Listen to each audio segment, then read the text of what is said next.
excitement level coming back and starting first day, getting ready for the fall? You know, can you feel it through the group? Not yet. I think like any first practice, I think the coaches are more giddy than the players. The players usually start getting giddy after we start about halfway through practice. You know, they've lifted all fall or all winter. They've done what they needed to do.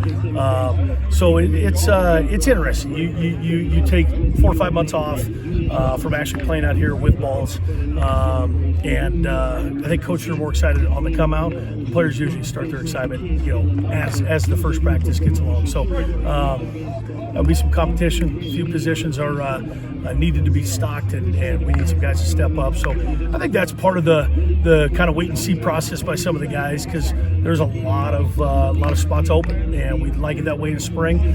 Drives competition, and we'll see how it goes with some of those guys being coached by new guys. We were just talking that the whole kind of crew of captains, you only have one coming back from last year, whole new leadership group. Is that something you kind of look for in this spring to get ready for fall?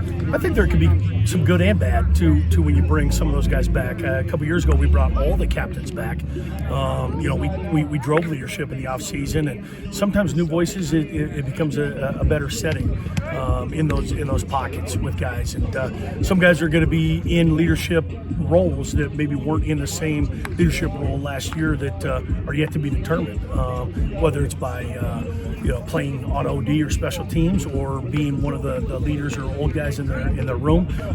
And the nice part about it is when you have some new coaches and some new faces in those seats, we get to feel each other out for spring. So it's kind of a blank canvas when it all goes down. And so those are fun things to watch from my perspective, my chair, to see the kids and the coaches grow over the next 15 practices. I was going to say, when you get done with these 15, what are you hoping to accomplish?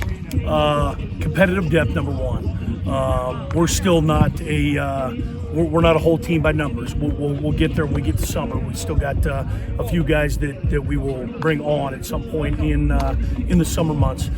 So we know that is. But for the meantime, those guys, here's the reps. Here's the audition.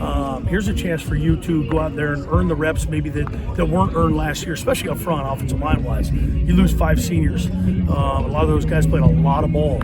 And so here's an opportunity for the 8 or 9 offensive linemen that are here on campus to really shine this spring, because that's all we have.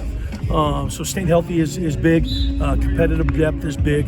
But just to kind of knock the rust off, see what we have going into fall 2025. We're not going to know exactly who we are until we get into game mode, but we'll try to get as close as we can as we head towards that red and white.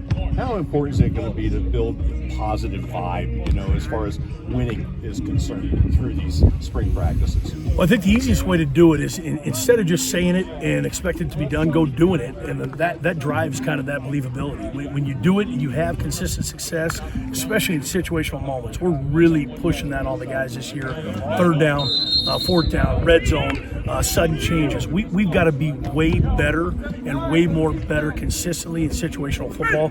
I think we lacked at that a lot in pockets last year in games. So I think the more it's done, and the more it's done at the clip that needs to be done at, the more believability is driven and the more success you have. And so just speaking it into existence isn't just going to get it done.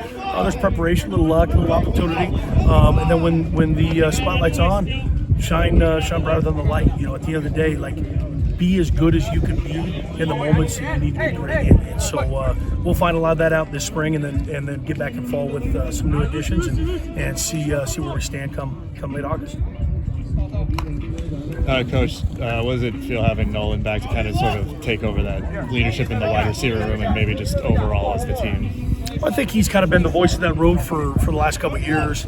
You know, obviously losing the likes of Efton Chisholm hurts from a statistical standpoint.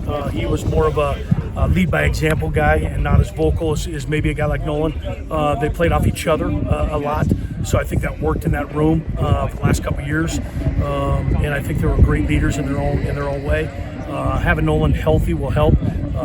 He gets grumpy when he gets unhealthy, like most guys, including myself. So now that he's bouncing around, flying around and healthy, that helps the psyche a little bit more too. But that'll help with Coach Brink in that room too, being a guy that's been around, that knows the system. We'll add some tweaks to what we already do, and bring Coach Brink's ideas to it. But Nolan can kind of be the go-between too, as far as what we've done, what we intend to do, and how it gets done. And you got Derek Ganser back. He's your leading tackler.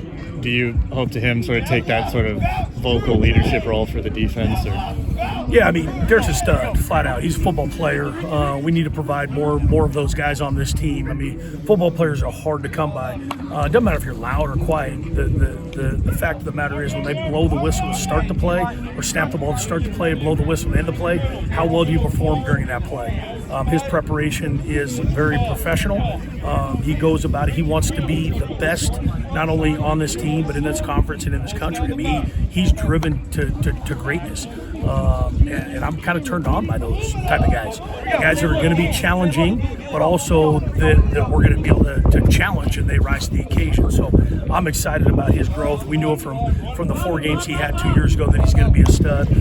He's only done that and only kind of solidified that in just 1 year of playing, 12 games last year. We expect nothing but greatness out of him going forward.